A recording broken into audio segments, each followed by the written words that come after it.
लेखक Richard Neville और Jully Clark ने 70 के दशक में शोभराज से बातचीत के आधार पर एक किताब लिखी थी, on the trail of the serpent, the life and crimes of Charles Sobhraj. यह किताब साल 1979 में लॉन्च हुई थी।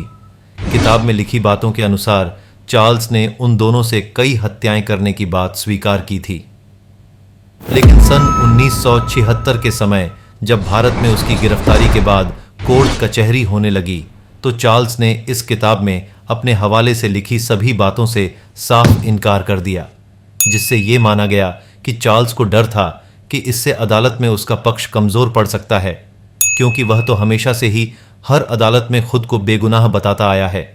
परंतु चार्ल्स की जिंदगी देखते हुए जो एक बात पक्के तौर पर साबित होती है, वो ये है कि वह बातें करके कुछ भी कर सकता था।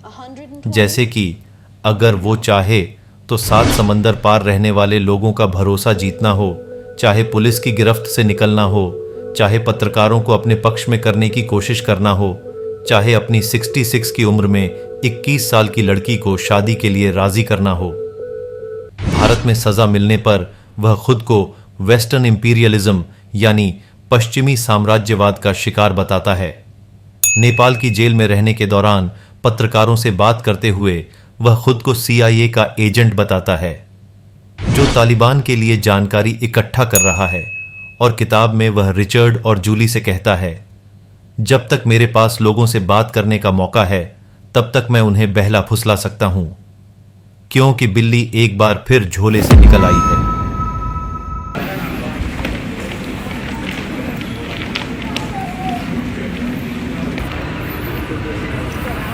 तो ये थी चार्ल्स शोभराज के जन्म, बचपन और जवानी से लेकर बिकनी किलर बनने तक का सफर। आशा करता हूं कि आपको ये कहानी पसंद आई होगी। तो इसी कहानी के साथ आपसे विदा लेता हूं। फिर मिलूंगा इसी तरह की किसी एक नई रोचक कहानी के साथ। धन्यवाद।